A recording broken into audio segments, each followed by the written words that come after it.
this cube that's 2 inches on a side. I had seen a picture of it before.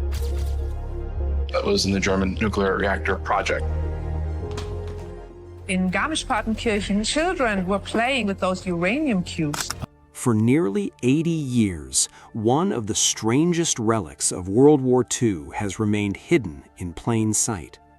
Scattered across laboratories, private collections, museums, and possibly even forgotten storage rooms are small metal cubes that once belonged to one of Nazi Germany's most ambitious scientific projects. Each cube measures only about 2 inches across. At first glance, they appear unremarkable, dark, dense blocks of metal with no obvious significance. But appearances can be deceptive. These are uranium cubes, manufactured during the Second World War as part of Germany's attempt to unlock the power of nuclear fission. In total, historians believe at least 664 of these cubes were produced for a secret reactor experiment overseen by some of the Third Reich's most accomplished physicists. When the war ended in 1945, Allied forces seized the project before it could achieve its ultimate goal. The reactor was dismantled, the scientists were captured, the uranium was confiscated. Or so everyone thought. Over the decades that followed, something strange happened. The cubes began appearing in unexpected places. One surfaced inside a government laboratory. Another was discovered sitting unnoticed in a university collection. A few emerged from museum archives. Others turned up in private hands, their owners often unaware of the extraordinary history resting on their shelves. The discoveries raised an unsettling question. If only a handful of the cubes have been accounted for, what happened to the rest? The answer remains surprisingly unclear. Some were almost certainly melted down or reused by post-war nuclear programs. Others may have been distributed among scientists studying German technology. Yet no complete public record exists showing exactly where all 664 cubes ended up after they were transported out of Germany. That uncertainty has transformed what might have been a historical curiosity into a modern mystery. These cubes are not ordinary wartime artifacts. They represent one of the earliest attempts to build a functioning nuclear reactor.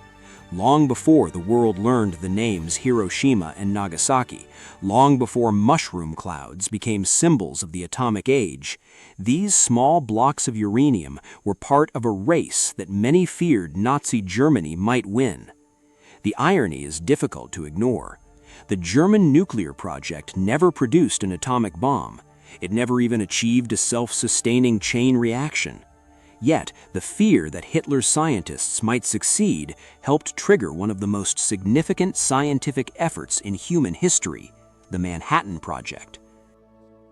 In a strange way, these forgotten cubes influenced the birth of the nuclear age without ever accomplishing their original purpose. Today, researchers continue searching for them, tracing their journeys across continents and through generations. Every cube that resurfaces provides another clue about a secret wartime program that almost vanished from history. But the story of these mysterious objects doesn't begin with their disappearance. It begins in the late 1930s when a scientific discovery in Europe changed humanity's future forever and opened the door to a weapon more powerful than anything the world had ever imagined. The discovery that changed the world forever. The story of the missing uranium cubes doesn't begin in a secret Nazi laboratory. It begins with a scientific breakthrough that at first seemed almost impossible to believe. In late 1938, physicists in Germany were conducting experiments on uranium, the heaviest naturally occurring element known at the time. Their goal was straightforward: bombard uranium atoms with neutrons and observe the results. Scientists expected the atoms to absorb the particles and transform into heavier elements. Instead, something astonishing happened. The uranium atoms broke apart. At Berlin's Kaiser Wilhelm Institute, chemists Otto Hahn and Fritz Strassmann repeatedly observed the same puzzling outcome. Their experiments produced elements that were significantly lighter than uranium itself. The results made little sense according to the accepted theories of the day.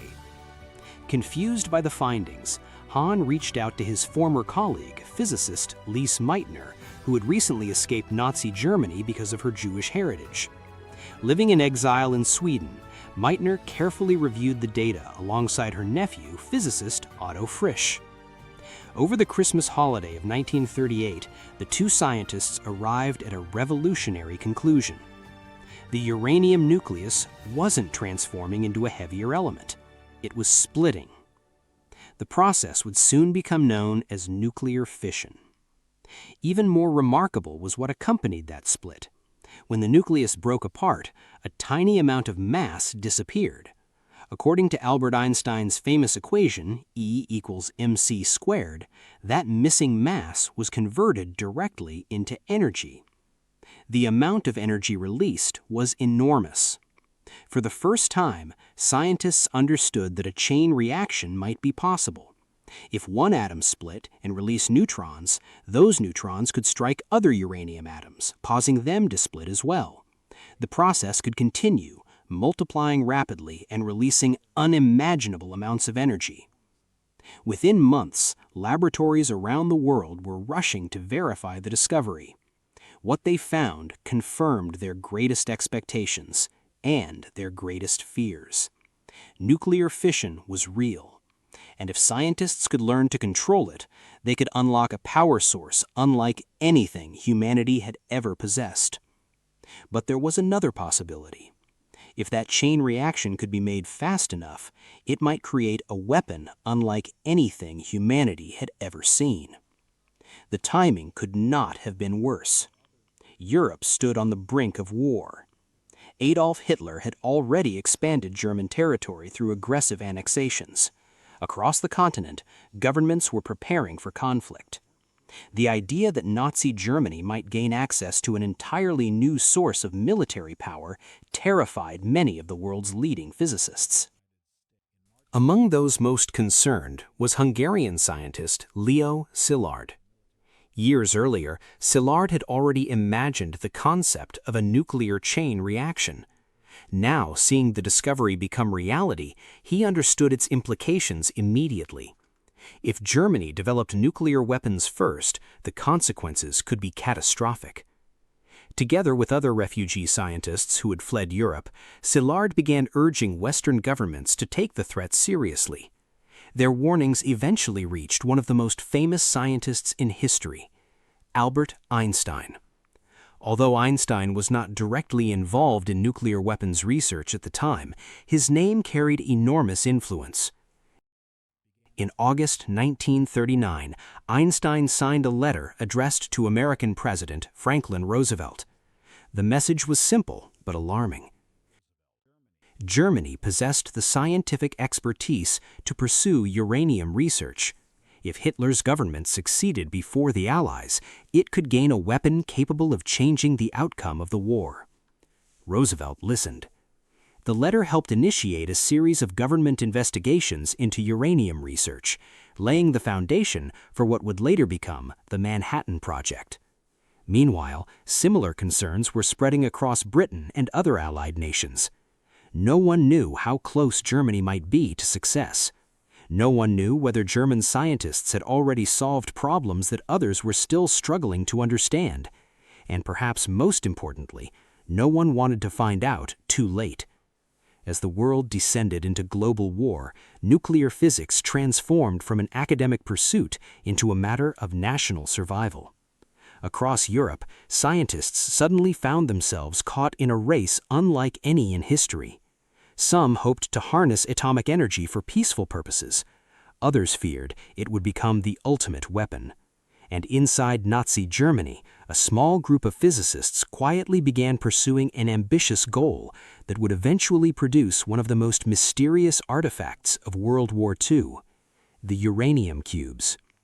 Those cubes were not bombs. They were intended for something else entirely.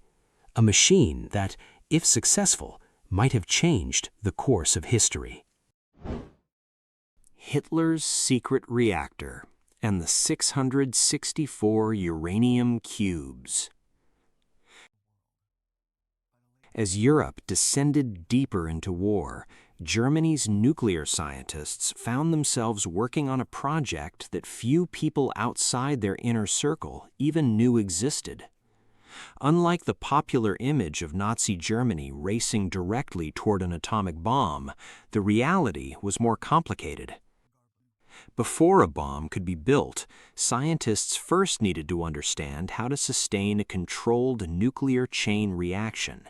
If they could achieve that, they could potentially generate plutonium, a material that could eventually be used in powerful nuclear weapons. That challenge became the focus of Germany's secret nuclear program. Known as the Uranverein, or Uranium Club, the project brought together some of the brightest scientific minds in the country. Leading figures included Nobel Prize-winning physicist Werner Heisenberg, whose contributions to quantum mechanics had already made him one of the most famous scientists in the world. Heisenberg and his colleagues faced a problem that seemed simple on paper but proved incredibly difficult in practice. They needed a reactor. To build one, they required two essential ingredients. The first was uranium, which would serve as the fuel. The second was a material capable of slowing neutrons enough to increase the likelihood of further fission reactions. Scientists refer to this substance as a moderator. After extensive research, the German team focused on heavy water. Heavy water looks almost identical to ordinary water, but its hydrogen atoms contain additional neutrons. Those extra neutrons make it particularly useful for certain types of nuclear reactors because it can slow particles without absorbing too many of them. In theory, combining uranium with sufficient quantities of heavy water could create the conditions necessary for a self-sustaining chain reaction. The challenge was figuring out the most effective arrangement. German researchers experimented with different reactor designs throughout the war. Some used uranium oxide, others tested various geometric layouts. Eventually, they settled on a design unlike anything most people would imagine. Rather than using rods or plates, they manufactured hundreds of solid uranium cubes. Each cube measured roughly 2 inches on each side and weighed approximately 5 pounds. Individually, they seemed insignificant. Together, they represented one of the largest collections of uranium ever assembled during the war. By 1944 and early 1945, Germany's most advanced reactor experiment was taking shape in the small town of Haigerloch in southern Germany. The location itself seemed straight out of a spy novel. Beneath a church and near a medieval castle, hidden from Allied bombers and prying eyes, scientists constructed a secret underground laboratory. Inside this chamber, they assembled what would become the final and most ambitious version of their reactor. Hundreds of uranium cubes were suspended from wires in a lattice-like structure. Observers later compared the arrangement to a giant metallic chandelier hanging in the center of the reactor vessel.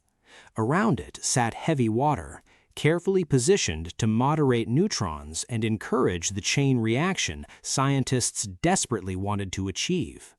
By the time construction was complete, approximately 664 uranium cubes had been incorporated into the project. The reactor represented years of research, countless calculations, and Germany's best hope of unlocking nuclear power. But there was a problem. Actually, there were several. The reactor never reached criticality. A critical reactor is one in which each fission event triggers another, creating a self-sustaining chain reaction. Despite all their efforts, the German scientists never managed to achieve that milestone. One major obstacle was their shortage of heavy water. Throughout the war, Allied intelligence recognized the importance of Germany's heavy water supply. In occupied Norway, resistance fighters carried out daring sabotage operations against the Vemork heavy water plant, damaging production and disrupting shipments destined for the German nuclear program. Those missions would later become some of the most celebrated acts of scientific espionage during World War II. Without enough heavy water, Heisenberg's reactor remained incomplete. Time was running out. By early 1945, Allied armies were advancing rapidly from multiple directions. German cities were falling. The Third Reich was collapsing. Inside the underground laboratory at Haigerloch, scientists knew their project was nearing its end. What they didn't know was that a secret Allied operation was already moving toward them. Its mission was simple: find Germany's nuclear program, seize every document, capture every scientist, and most importantly, make absolutely certain that Hitler's nuclear secrets never survived the war. The hunt that followed would uncover the 664 uranium cubes and scatter them across the world, creating a mystery that remains unsolved to this day. The mission to capture Hitler's atomic secrets. By the spring of 1945, Nazi Germany was collapsing.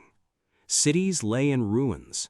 Allied armies were advancing from every direction, and the Third Reich was only weeks away from defeat. Yet, amid the chaos, a different race was unfolding behind the front lines, one that had nothing to do with tanks or territory. American and British intelligence feared that Germany might still possess valuable nuclear research. Even if Hitler's scientists had failed to build a bomb, the Allies could not afford to take chances. That concern gave rise to one of the most unusual operations of the war. Known as the Alsos mission, it combined military personnel, intelligence officers, and scientific experts into a highly specialized team whose objective was simple: find Germany's nuclear program before anyone else did. The name Alsos was chosen as a subtle reference to General Leslie Groves, the military leader overseeing the Manhattan Project. While scientists in America worked feverishly to build the world's first atomic bomb, the Alsos teams moved across Europe searching for evidence of what German researchers had accomplished. Every laboratory mattered. Every document mattered. Every scientist mattered. As Allied forces advanced through occupied territory, the mission's members followed close behind. They inspected universities, raided research centers, searched factories, and questioned scientists suspected of participating in nuclear research. The closer they got to southern Germany, the urgency of the operation became. American intelligence knew that Werner Heisenberg and several other key physicists had relocated important work away from heavily bombed cities. Somewhere in the countryside, critical pieces of Germany's nuclear effort remained hidden. Then they found it. In April 1945, Allied forces reached the small town of Haigerloch. What they discovered exceeded expectations. Hidden beneath a church was Germany's most advanced nuclear reactor experiment.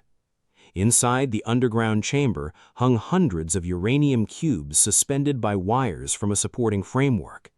Together, they formed a bizarre geometric structure unlike anything the soldiers had ever seen. To the scientists accompanying the mission, however, its significance was immediately obvious. This was the heart of Germany's reactor project. The machine had never achieved a self-sustaining chain reaction, but it represented years of research and contained one of the largest concentrations of uranium ever assembled by the Nazi regime. The uranium cubes were quickly confiscated. Heavy water supplies were seized. Research papers, laboratory records, and technical documents were packed into crates and shipped away. The Allies also began tracking down the scientists themselves. Werner Heisenberg was eventually located and taken into custody, along with several of Germany's leading nuclear researchers. For months afterward, many of these scientists were secretly monitored by Allied intelligence to determine how close they had truly come to building an atomic bomb. The results surprised many officials. Despite years of fear and speculation, Germany had not been on the verge of nuclear victory. The reactor had failed. The bomb remained beyond reach. The scientific program suffered from shortages, organizational problems, and technical mistakes that prevented it from matching the progress being made by the Manhattan Project. For the Allies, it was both a relief and a revelation. But while historians would later debate how close Germany actually came to success, another mystery was quietly beginning. The uranium cubes had been boxed up and shipped to the United States. At first, the transfer seemed routine. After all, the cubes were valuable scientific materials. Researchers wanted to analyze them, compare them to American reactor designs, and learn whatever they could from Germany's experiments. No one imagined that decades later, historians would be asking a simple but troubling question: what happened to them? The official seizure of the reactor recorded approximately 664 uranium cubes. Yet as the years passed, documentation became fragmented. Some cubes entered government laboratories. Others were distributed for research. A few appear to have been retained as historical souvenirs by scientists involved in the project. Then, the trail began to disappear. 1 decade passed. Then another. Eventually, nobody seemed entirely certain where all the cubes had gone. What started as a captured wartime asset was slowly transforming into one of the strangest unresolved mysteries of the nuclear age.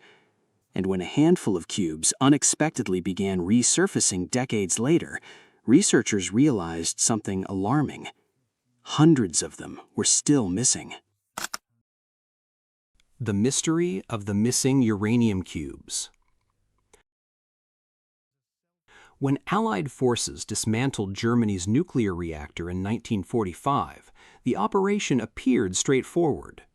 The uranium cubes were seized, catalogued, packed into containers and shipped across the Atlantic. Along with research papers, laboratory equipment, and captured scientists, they became part of the vast collection of materials gathered by the United States as the war came to an end.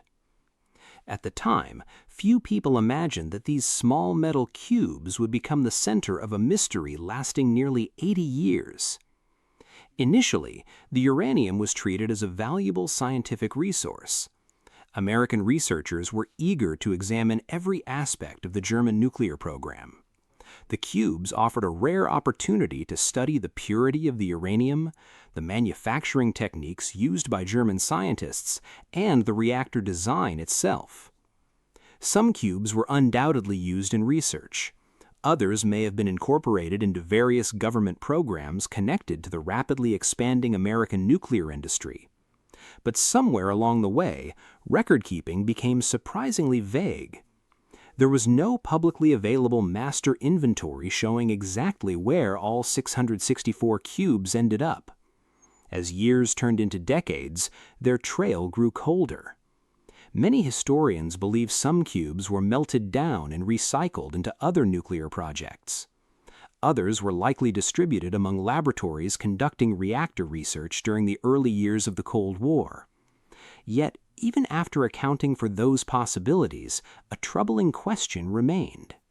What happened to the rest? No one seemed to know. Then, unexpectedly, the cubes began reappearing. One surfaced inside a government facility where employees had apparently forgotten its historical significance.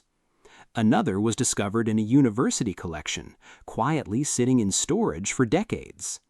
Several emerged from museum archives, having been misidentified or simply overlooked. Each discovery revealed another piece of the puzzle, but it also highlighted how incomplete the picture really was. The situation became even stranger when some cubes turned up in private hands. Former scientists, military personnel, and collectors had occasionally acquired unusual wartime souvenirs. In the decades following World War II, regulations governing radioactive artifacts were often far less strict than they are today. As a result, certain uranium cubes may have changed ownership multiple times without attracting much attention. Some sat in desk drawers. Others gathered dust on forgotten shelves. A few passed quietly through families who had little idea what they possessed. Then came one of the most surprising discoveries of all. A uranium cube reportedly surfaced at a garage sale. To nuclear historians, it was almost unbelievable. Objects connected to one of the most important scientific races in human history were appearing in ordinary places, often separated from their original documentation and historical context. By the early 21st century, researchers began realizing that the disappearance of the cubes was more than a historical curiosity. It represented a genuine mystery. Out of the original 664 cubes, only a small number could be positively identified and traced. Hundreds remained unaccounted for. Were they destroyed? Were they still hidden away in storage facilities? Had they been unknowingly discarded decades ago? Or were they sitting in private collections, waiting to be rediscovered? No one could provide a definitive answer. Then, in 2013, an unexpected event would breathe new life into the investigation. On what seemed like an ordinary day, a physicist named Timothy Keith received a phone call from a friend. The request was unusual. The friend insisted on meeting immediately and offered few details. Curious, Keith agreed. What he found waiting for him would launch one of the most fascinating hunts for lost nuclear artifacts in modern history. Inside a small package was a dense, dark metal cube. Attached was a cryptic note claiming it had come from the nuclear reactor Hitler tried to build. At first glance, it seemed almost impossible. Yet the more Keith examined the object, the more he began to suspect that he was holding one of the missing uranium cubes. If he was right, the mystery wasn't over. In fact, it was just beginning. Because that single cube would soon send researchers on a global search to uncover what happened to the rest of Hitler's lost nuclear reactor. Why scientists are still searching for Hitler's missing cubes. The discovery of Timothy Keith's uranium cube did more than solve a historical puzzle. It opened the door to an even bigger mystery. After receiving the strange metal cube in 2013, Keith became determined to find out whether it truly originated from Nazi Germany's nuclear program. Working alongside researchers and materials scientists, he began a detailed investigation using modern nuclear analysis techniques. The results were remarkable. By examining the cube's radioactive signature and isotopic composition, researchers concluded that it was almost certainly authentic. The uranium matched the characteristics expected from material produced for Germany's wartime reactor experiments. What had initially seemed like an unusual collector's item was now confirmed to be a genuine relic from one of the most secretive scientific projects of World War II. But verifying one cube only raised more questions. Where were the others? Keith and fellow researchers began contacting universities, museums, government laboratories, and private collectors around the world. One by one, additional cubes started to surface. Some had been sitting quietly in scientific institutions for decades. Others appeared in museum collections. A few were discovered in places where nobody expected them to be. Yet despite years of searching, only a small fraction of the original 664 cubes have been positively identified. Hundreds remain unaccounted for. And that's where the story shifts from historical curiosity to modern concern. It's important to understand that these cubes are not atomic bombs. They are made from natural uranium, which cannot simply explode like a nuclear weapon. However, they are still radioactive materials, and nuclear experts take any missing radioactive material seriously. The real concern isn't necessarily what one cube can do. It's the fact that no one knows exactly where so many of them ended up. The uncertainty itself is what worries researchers. Every recovered cube helps historians reconstruct a forgotten chapter of World War II. Every missing cube represents another gap in the historical record. Perhaps the greatest irony is that Hitler's nuclear program never achieved its goal. Germany failed to build a working reactor capable of sustaining a chain reaction, and it never came close to producing an atomic bomb. Yet the fear that it might succeed helped trigger the Manhattan Project and accelerated the development of the first nuclear weapons. In that sense, the uranium cubes changed history without ever accomplishing their original purpose. Today, they remain silent witnesses to one of the most consequential scientific races ever undertaken. If you enjoyed this investigation, don't forget to like the video, subscribe to the channel, and turn on notifications so you never miss our next deep dive into history's greatest mysteries. And let me know in the comments, do you think all 664 uranium cubes will ever be accounted for? Or are some destined to remain lost forever? Thanks for watching, and I'll see you in the next video.